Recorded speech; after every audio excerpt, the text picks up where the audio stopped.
الحمدللہ آج اللہ سبحانہ و تعالیٰ نے ہمیں ختم قرآن کریم کی اس مبارک محفل میں جمع ہونے کا موقع بخشا ہے، اور یہ ایک ایسا عظیم اجتماع ہے کہ اس اجتماع کی برکت سے اللہ سبحانہ و تعالیٰ نے اس رمضان المبارک کے ختم قرآن کے اجتماع کی برکت سے پوری کائنات کے اندر ایک نظام چلایا ہے۔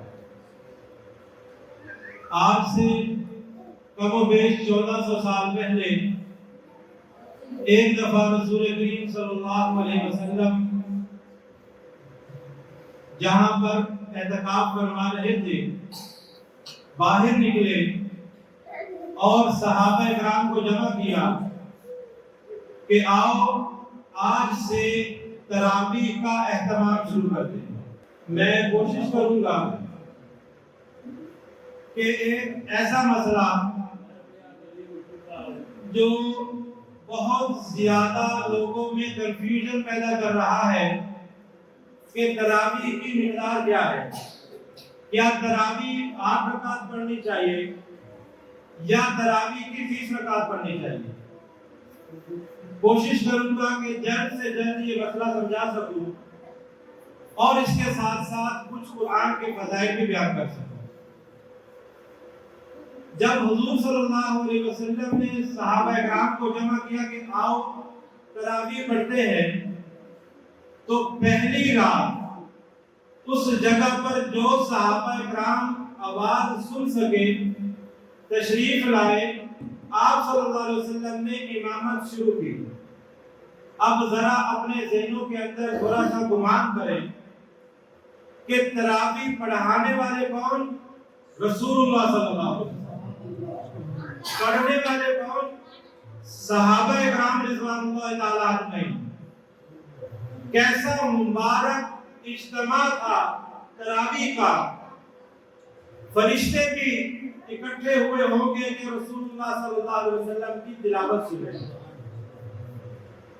درمیان میں ایک حدیث ذکر کرتا چلوں، بخاری شریف میں ہے کہ اللہ سبحانہ و تعالی اپنے نبی کی جتنی باتیں ہیں، ظاہر ہے ہمارا یہ ایمان ہے کہ ہر بات جو میرے نبی کے منہ سے نکلی میرے اللہ کو وہ پسند آتی ہے، لیکن قرآن ایک ایسا کلام ہے کہ جب حضور نبی کریم صلی اللہ علیہ وسلم کے منہ سے نکلتا تھا تو ساری باتوں سے زیادہ اللہ بڑی محبت اور چاہت سے اپنے نبی کا قرآن سنتے۔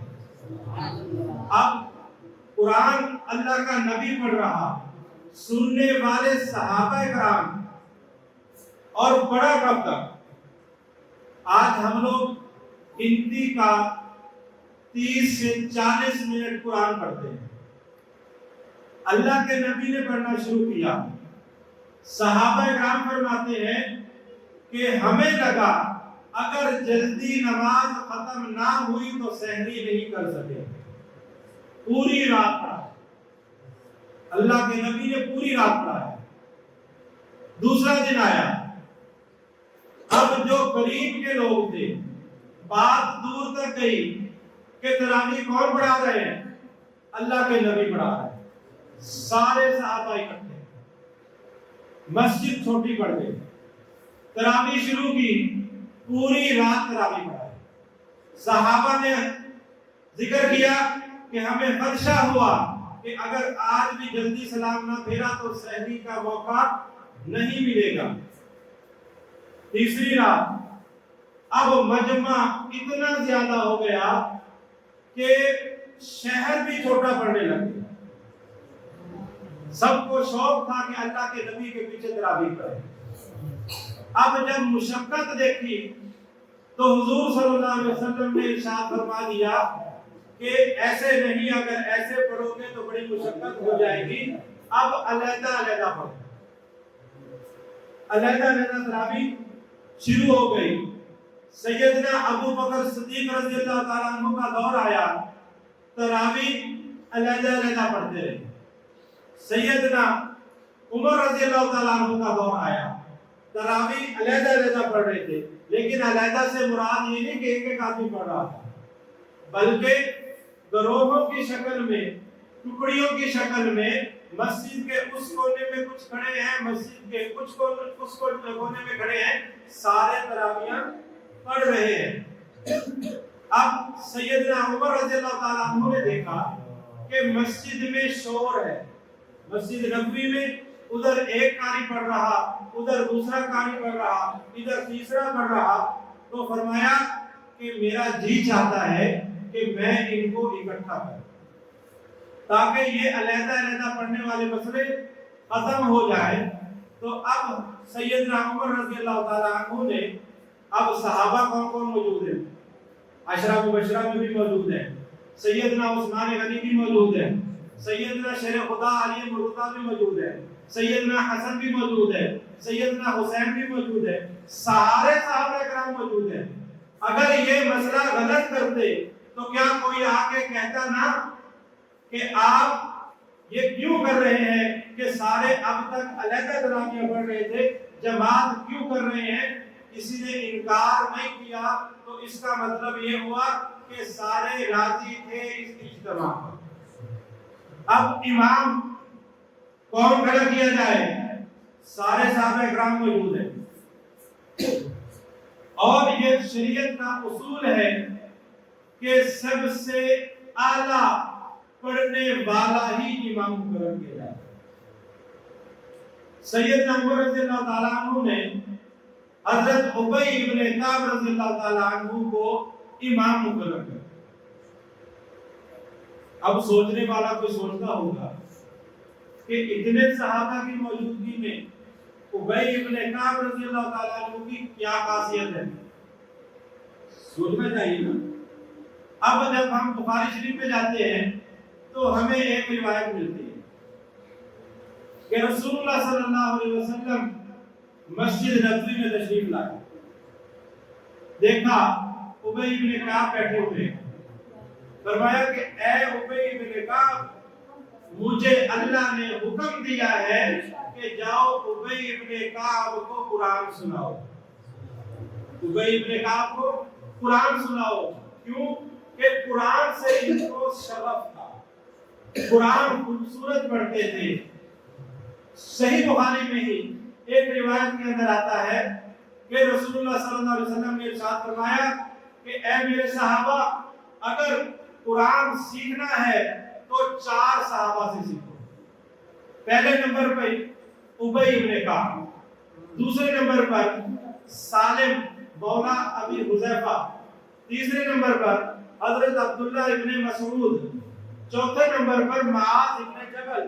فرمایا اگر قرآن سیکھنا ہے تو ان 4 صحابہ سے سیکھو۔ اب اسی تسلسل کو دیکھیے کہ آگے جا کر جب امام مقرر کرنے کا وقت آیا تو کس کو مقرر کیا حضرت عمر نے؟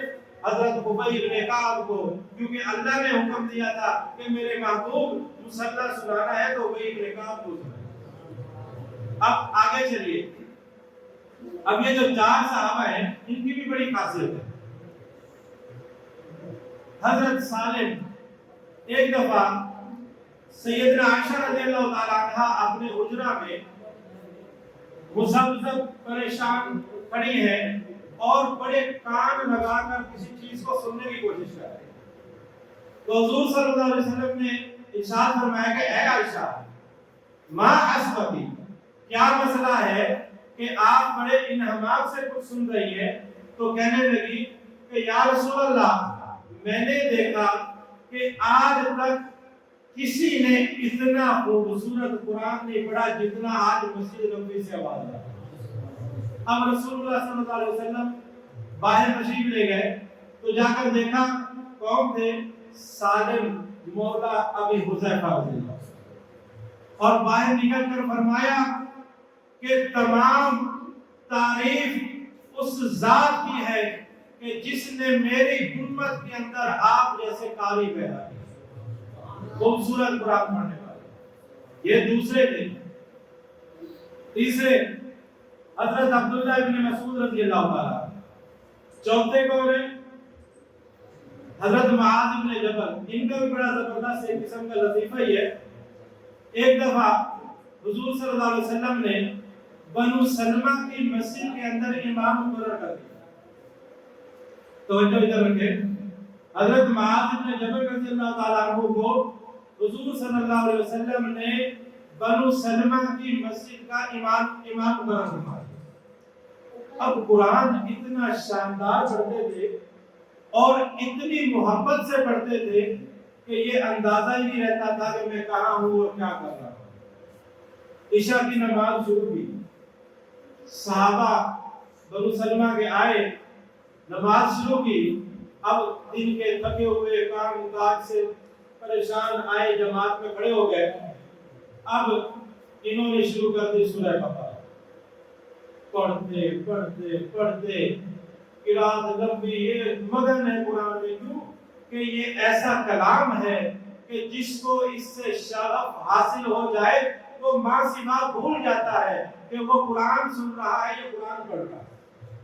اب یہ بڑے پریشان کہ میں تو تھکا ہوا ہوں، یہ پتہ نہیں کب سلام پھیریں گے. غصے میں آئے، سلام پھیر دیا اور سلام پھیر کے علیحدہ نماز پڑھی، گھر چلے گئے. انہوں نے سلام پھیرا. اچھا، کسی نے کہا کہ آج فلاں جو ہے بنو سلمہ کے صحابی ہے، وہ آئے، انہوں نے تو آج نماز توڑ دی اپنی. تو کہنے لگے اس کا مطلب ہے یہ منافق ہے. اب ان کو غصہ آ گیا، وہ چلے گئے حضور صلی اللہ علیہ وسلم کے، کہنے لگے یا رسول اللہ، میں تھکا ہوا تھا، مجھ سے برداشت نہیں ہوا. امام صاحب کا کام ہے کہ اتنا کم از کم پڑھائے کہ پیچھے والے برداشت بھی کر سکے. تو اب میں کیا کرتا، مجھ سے برداشت نہیں ہوا، میں نے علیحدہ نماز پڑھ لی. تو حضور صلی اللہ علیہ وسلم نے ان کو تنبیہ فرمائی کہ آپ ان کو خراب کرنا چاہتے ہیں جو نماز پڑھنے آ رہے ہیں. نماز محدود پڑھاؤ، تھوڑی پڑھاؤ، جتنی کوئی برداشت کر سکے. تو یہ تھے حضرت معاذ بن جبل جن کو قرآن کا اتنا شغف تھا، وہ بھی قاری تھے. تیسرے حضرت عبداللہ بن مسعود. عجیب بات ہے کہ رسول اللہ صلی اللہ علیہ وسلم مسجد نبوی میں تشریف لائے اور کہنے لگے اے عبداللہ ابن عباس، میرا جی چاہتا ہے کہ تو مجھے لم یکن الذین کفروا سورہ سنا. اب کیسا پڑھتے ہوں گے وہ کہ جن کو اللہ کے نبی خود کہہ رہے ہو کہ مجھے قرآن سنا. تو اب یہ چار صحابہ اکرام تھے جن کو قرآن کا شغف تھا. اب بات آگے چلتی ہے، تراویح کی طرف بات شروع ہوئی تھی حضرت ابی بن کعب رضی اللہ تعالیٰ عنہ سے. حضرت ابی بن کعب رضی اللہ تعالیٰ عنہ نے 20 تراویح پڑھائی. کتنی پڑھائی؟ 20 تراویح پڑھائی اور تسلسل سے پڑھائی. اس کے بعد حضرت عمر رضی اللہ تعالیٰ عنہ کا دور ختم ہوا، حضرت عثمان کا دور آیا. تو کتنی تراویح پڑھائی؟ 20 پڑھائی. سیدنا عثمان کا دور ختم ہوا، سیدنا علی کا دور آیا. کتنی پڑھائی؟ 20 پڑھائی. اور جب ان کا دور ختم ہوا، آگے چلتے رہے اور اس وقت تک سیدنا عمر رضی اللہ تعالیٰ عنہ سے لے کر اب تک مسجد نبوی میں 20 تراویح پڑھائی جا رہی. اب اگر کوئی یہ کہے کہ جی 20 نہیں 8 ہونی چاہیے، 12 ہونی چاہیے، تو یہ ہماری اپنی کمزوری یا اپنی چاہت تو ہو سکتی ہے، لیکن میرے نبی کا دین 20 تراویح کا ہی ہے. کیوں کہ حضرت عمر کے دور سے لے کر آج تک مسجد نبوی میں 20 پڑھائی جاتی ہے. ہاں، اب ایک بات اور میں بیان کرتا ہوں کہ مقصد تراویح کے اندر قرآن سننا. سب سے بڑی ضرورت اس وقت اجتماع کی، امت کے اندر جوڑ پیدا کرنے کی ہے، توڑ پیدا نہیں کرنا. جوڑ کیا ہے؟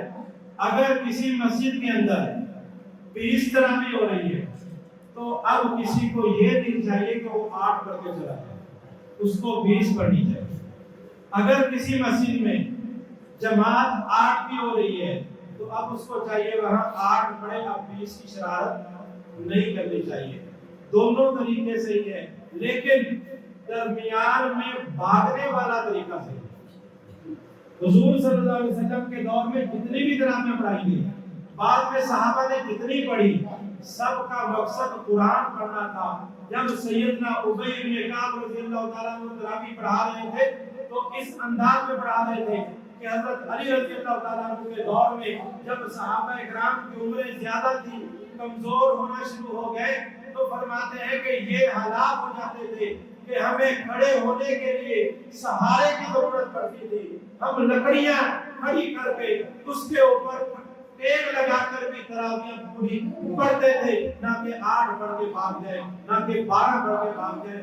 مقصد قرآن سننا ہے، اور جن کو قرآن سے محبت ہوگی وہ پورا قرآن سنے گا، اور جس کو قرآن سے محبت ہوگی اس کو اللہ سے محبت ہوگی، اس کو رسول اللہ صلی اللہ علیہ وسلم سے محبت ہوگی. کیونکہ کلام کی خصوصیت یہی ہے کہ وہ کلام اللہ کا ہے. حدیث کی خصوصیت یہ ہے کہ وہ کلام میرے رسول اللہ صلی اللہ علیہ وسلم کا ہے. میرے نبی کو قرآن پڑھنا اتنا محبوب تھا کہ ایک واقعہ بیان کر کے بات ختم کرتا ہوں. حضرت حسین ابن حسین رضی اللہ تعالیٰ یہ اپنے چراگاہ کے اندر یا اپنے باغ کے اندر بیٹھے تھے. انہوں نے تلاوت اپنی نماز کے اندر تلاوت شروع کر دی. جب قرآن پڑھنا شروع کیا تو ان کے ساتھ ان کا ایک گھوڑا بندھا ہوا تھا. جیسے ہی قرآن شروع کیا، گھوڑے نے ڈر کے پیچھے ہٹنا شروع کیا، اچھلنا کودنا شروع کیا. تو اب انہوں نے جلدی سے تلاوت روک دی. گھوڑا سکون کر گیا. پھر شروع کی، گھوڑا پھر ڈرنے لگا. پھر شروع کی، پھر گھوڑا ڈرا. تو آپ نے تلاوت ختم کر دی. ڈر تھا کہ ان کا بیٹا یحییٰ پاس لیٹا ہوا تھا، کہیں ایسا نہ ہو کہ وہ گھوڑا اس کے اوپر چڑھ جائے یا کچل دے اس کو. انہوں نے تلاوت ختم کر دی. جب صبح ہوئی تو حضور صلی اللہ علیہ وسلم کے پاس تشریف لائے. عرض کی کہ یا رسول اللہ، میں نے قرآن پڑھا تو ایسا ہوا کہ میرے گھوڑے نے ڈرنا شروع کر دیا. اب جب میری نظر اوپر گئی تو میں نے دیکھا کہ بادل کا ایک ٹکڑا میرے سر کے اوپر آ گیا. اب میں گھبرا گیا کہ یہ کیا چیز ہے، اور گھوڑا بھی اس سے ڈرنا شروع ہو گیا. تو اب معاملہ کیا ہے؟ اب میں نے تلاوت ختم کر دی تو رسول اللہ صلی اللہ علیہ وسلم نے فرمایا کہ اے حسین ابن حسین، جتنا خوبصورت قرآن تو نے پڑھا ہے نا، ایسا قرآن جب کہیں پڑھا جاتا ہے تو اللہ کے فرشتے شوق میں آ کر آسمان سے اترتے ہیں، اس قرآن کو سننا شروع کرتے ہیں. اور اگر تو تلاوت ختم نہ کرتا تو صبح تک یہ فرشتے اسی طرح قرآن سنتے رہتے اور پورا زمانہ ان کو دیکھ لیتا کہ یہ قرآن سننے کے لیے. تو قرآن کی برکت ایسی ہے.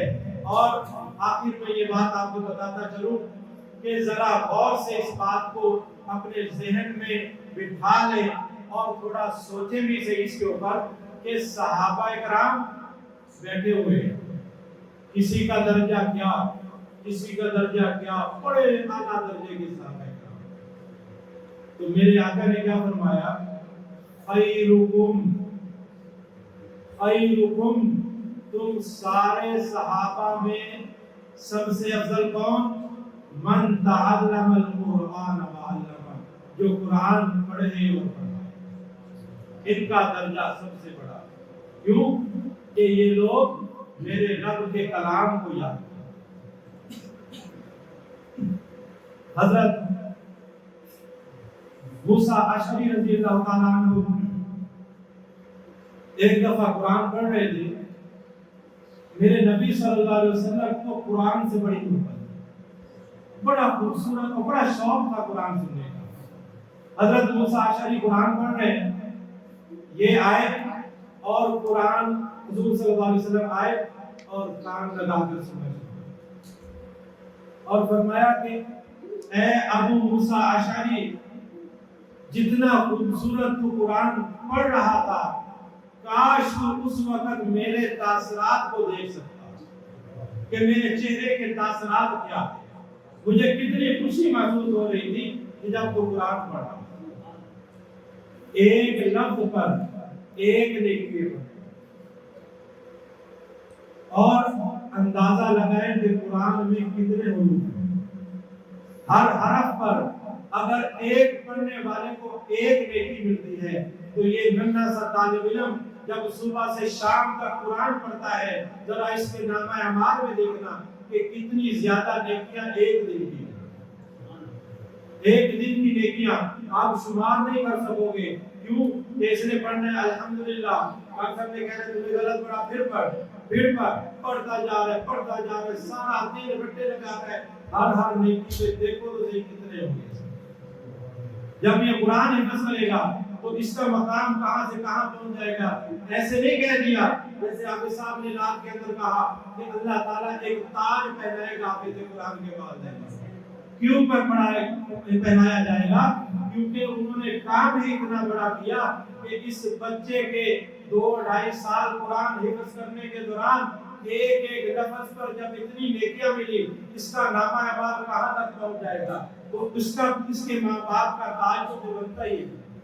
اور جب یہ حافظ قرآن پڑھ لے گا قیامت کے دن ہوگا تو اللہ فرمائیں گے کہ اے حافظ قرآن ادھر آ میرے سامنے آؤ اقرا قرآن پڑھ. اب اللہ اپنا کلام اس سے سنے گا. اور کیسے پڑھ؟ کما کنت ترتل فی الدنیا جیسے تو دنیا کے اندر پڑھتا تھا ٹھہر کے خوبصورت قرات کے ساتھ ایسے پڑھ. ایک حدیث یاد آ گئی خوبصورت قرات سے کہ حضور صلی اللہ علیہ وسلم نے فرمایا کہ من لم یتغنى به جو میرے اس اللہ کے کلام کو خوبصورتی کے ساتھ نہیں پڑھے گا فلیس منا وہ ہم میں سے ہے. قرآن کو خوبصورتی سے پڑھو.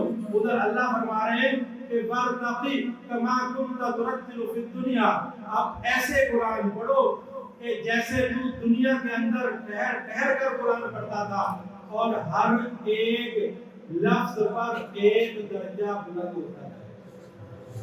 درجہ جنت کا بلند ہوتا جائے گا اور آخر میں کہا جائے گا کہ تیری جو آخری منزل ہے جب تو سورہ ناس کی آخری آیت پر پہنچے گا تو اس وقت تک تو جتنے درجے چڑھ چکا ہوگا اتنا اونچا مقام بھی حاصل کرے. تو اس لیے ہمیں قدر کرنی چاہیے. آخر میں حضرت علی مرتضیٰ رضی اللہ تعالیٰ عنہ کا کل آپ کو ارشاد سناتا چلوں فرمایا کہ کن عالما اپنے متعلقین کو فرمایا کہ یا عالم بن جاؤ او متعلما یا پڑھنے والے بن جاؤ او خادما لهم یا ان کی خدمت کرنے والے بن جاؤ. ولا تکن رابع چوتھی شخصیت مت بننا عالم بننا طالب علم بننا یا ان کے خادم بننا چوتھی طرف نہ جانا. الا فتهلك اگر تو ادھر ادھر گیا تو ہلاک ہو جائے گا. وآخر دعوانا الحمدللہ.